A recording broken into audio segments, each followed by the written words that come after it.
I know it's a little bit early for the holiday manis, and I'm not sure I'm quite ready to fully dive in yet, but these colors were too gorgeous not to go ahead and use. These are some of the new colors releasing at West Coast Dips, and I absolutely had to get them on my nails, specifically this duo. And the way I see it, at least I waited till after Halloween to start jumping into some holiday manis. This mani has a little bit of everything. There's a glow, there's some foils, some glitters, some glitter shapes. So if you want to see how I use these dips, stick around and I'll show you.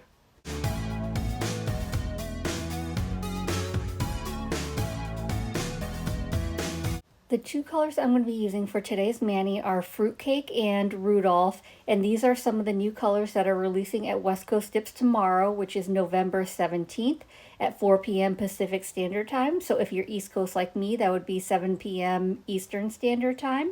Let me quickly show you these two colors. So this is Fruitcake. It's on a milky white base, and it has a little bit of everything. So there are silver foils, there's red, green, and gold glitters, as well as silver star glitter shapes. So this one's a really fun one and surprisingly super easy to use. And then this is Rudolph. It looks orange on camera and it's going to look orange throughout the video, but you should have seen in the intro and you'll see at the end pictures that it actually is a red. It's just showing up really weird on camera, but this one glows and it is so fun. As soon as I saw this duo, I knew I had to have it. And of course, I'll be using my West Coast Dips dip liquids as well for this mani. Jumping right into my mani, I'm going to be starting with Rudolph, which is a solid red that glows a blue. Now, I know it looks orange in the camera, but I tried adjusting the lighting and I just could not get it to look red for some reason. Reds and blues are always the trickiest when it comes to filming. For some reason, they always look off no matter what lighting I have. So if anyone has any tricks on how to get true colors in video, please share below. I do film on my iPhone. I don't know if that makes a difference or not, but it is so frustrating when I can't get the right colors to show up. But color ranting aside, I did want to mention that it is a bit of a thicker powder. It's not at all difficult to work with, but because of the glow pigments in there, it is a little bit thicker, so it's not as light. So I always recommend before you use a glow powder, make sure that you're giving it a really good stir first. And I like to stir it, not just shake it up, because the glow pigments are heavier, so they do tend to settle. So you want to make sure that you're giving it a good stir, reincorporating those glow pigments, and that way you get the maximum amount of glow out of your powders, which I forgot to do it for my first dip, so I'm doing it here again. As well as, because they are thicker powders, stirring it also helps kind of fluff it up as well, making it a little easier to dip in. I'm going to do 2 total layers of Rudolph, and that's going to be on my ring finger and my thumb. And you'll see after I dust off on the first layer, it's almost opaque in one layer, but you could still kind of see my visible nail line. So I did want a little more opacity, which is why I'm doing 2 total dips. And then of course I'll do my normal capping in clear, activating, and then I will get into Fruitcake, which has some glitters in it. Now, I will say, I don't know if you noticed that I'm using an orange wood stick to clean up my cuticle line rather than a precision tool. I don't know why I grabbed it. I have like 10 million precision tools, but the cuticle stick, the orange wood stick, was right next to me, so I grabbed it. But personally, I don't like it as much because I feel like I take more chunks out of my cuticle area and my sidewalls using it because it's a bit thicker. So I prefer a precision tool because it's thinner and I can get closer to my cuticle line without taking out any chunks of my dip. And that's why you see me pressing down with my finger around my cuticle area and my sidewalls after I clean up with the orange wood stick, because I want to make sure that I didn't lift up too much, because it's hard to tell with the thicker powders until I brush off on like where the powder stuck and where it didn't. So I just make sure that everything's laying down flat before I dust off and move on. I'm going to speed up my second layer a little bit just because it's the same process, and then I'll be back when I'm ready to dip into Fruitcake.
I did my 2 dips of Rudolph. I capped everything in clear just to protect the color from filing and buffing. And now that my dip base is completely dry, I'm making sure that I'm scrubbing off the excess clear with a stiff scrub brush just to avoid any graininess or cloudiness.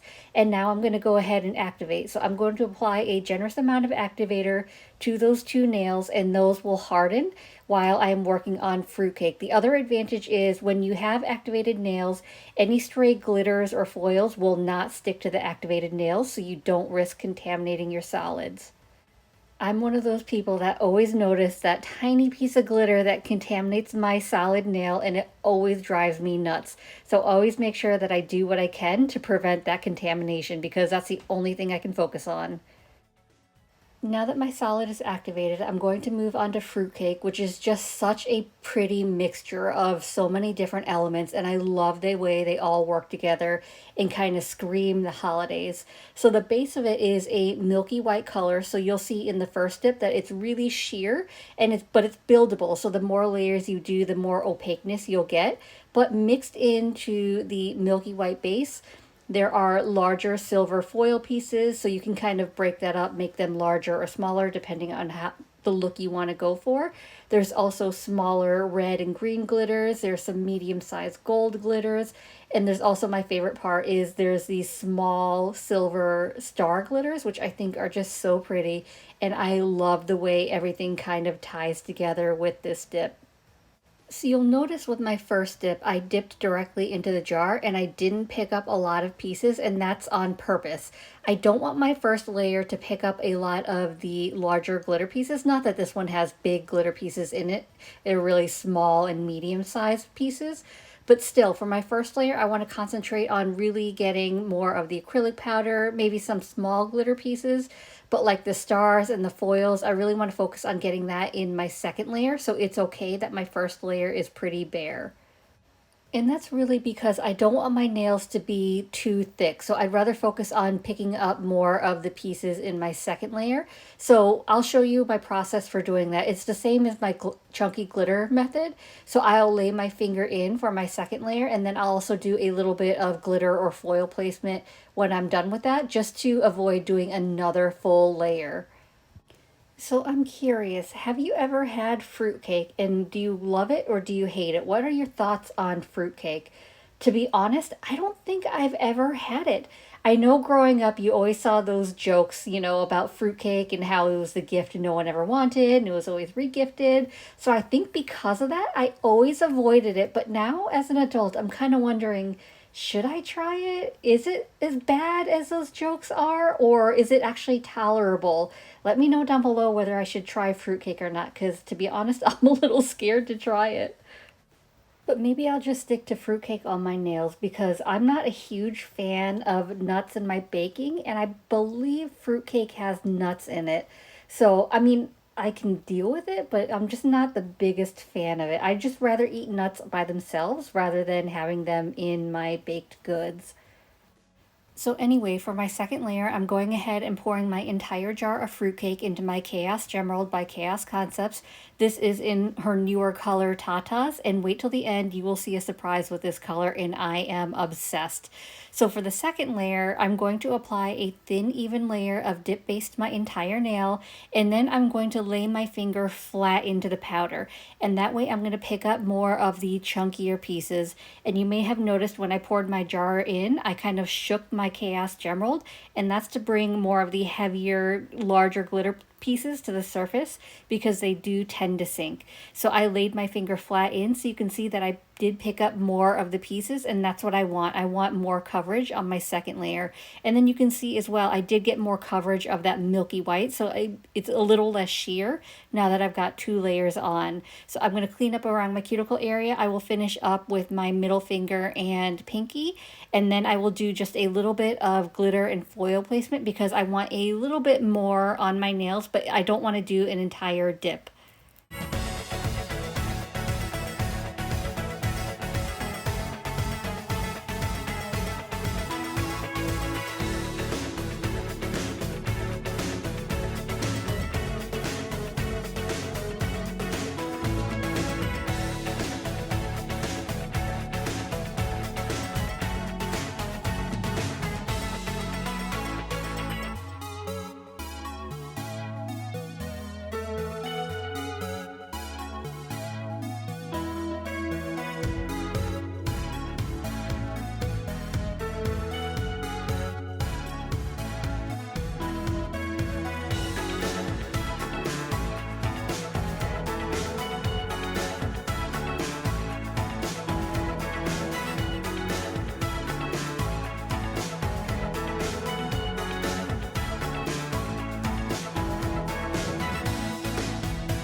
Just to make it a little bit easier and quicker, I went ahead and picked out some of the glitter pieces and foils with a pair of tweezers, and I put that in the lid of the jar.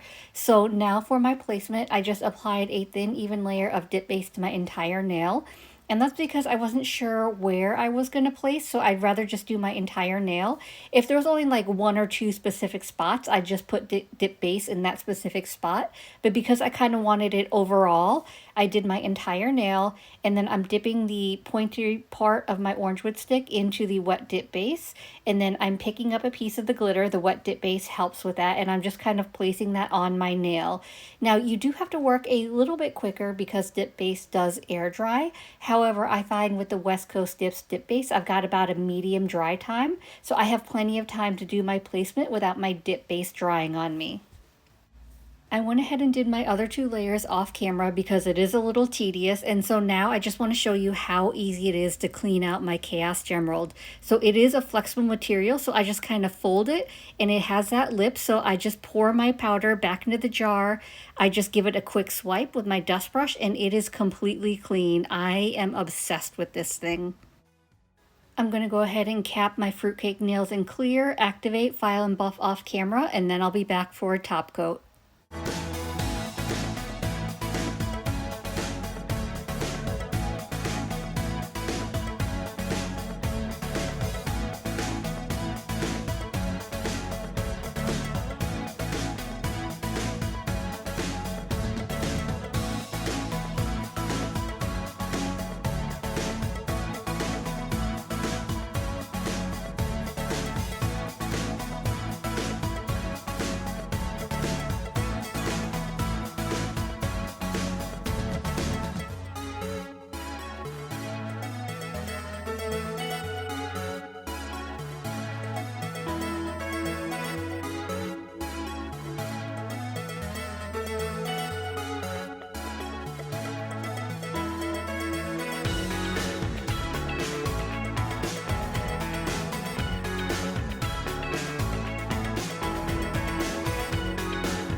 And here's how the mani's looking after a quick file and buff. Because the glitter pieces were so small, I didn't have any issues with them sticking up. And for my top coat, I decided I wanted to use gel top coat rather than dip top coat. So I'm using my West Coast Dips gel base and Quartz Ultra Shine gel top coat. Now I'm going in with a layer of gel base first, and that's because your gel top coat needs something to adhere to. So your dip powder nails are too smooth, so if you went in just with your gel top coat, it would peel right off. So your gel top coat or your gel base gives that tacky layer so that your gel top coat will adhere and stay on your nails. So I'm applying that gel base. I'm curing for a full 30 seconds, and then I will go in with my gel top coat on top.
I cured my top coat for a full 60 seconds, and now that it's cooled off, I'm going to go ahead and rehydrate my cuticles using my Scales of Mermaid cuticle oil. This is in the scent I'm Having a Meltdown, which is actually an older scent, but I just recently bought it, and I can't believe I didn't pick it up sooner. So if there's anything that you're interested in from Scales of a Mermaid, don't forget you can use my ambassador code Genie10 to save 10% off your orders. And here we are with the finished look. What do you think? Even though I'm not ready for the holidays yet, I am so obsessed with these colors. As soon as I saw them, I knew I had to have them. I actually forgot to take a picture of the glow, but luckily I took video of the glow, so let me show you this glow because it is so beautiful. And look, surprise! So I am holding the Chaos Gemerald that I was using in the color Tatas, and it glows pink. How beautiful is that? I mean, obviously not to detract from Rudolph, which you can see that beautiful blue glow, but I just wanted to show you. I think it's so cool because I'm like a kid when it comes to glows. I love everything that glows. I do find that these glow pretty bright, so it was pretty distracting when I try to sleep, but I just kind of stuffed my hand under my pillow because I don't want to not do a glow mani. So I hope this video was helpful. I hope you enjoyed it, and if you did, I'd appreciate it if you gave this video a thumbs up. It lets me know to continue creating content like this, and it also helps YouTube recommend me to others, which helps grow my channel. And if you haven't already, please consider subscribing. I upload content every Monday and Thursday at 9:30 a.m. Eastern Standard Time. As always, I appreciate you being here. Thank you so much for watching, and I will see you in the next one. Bye.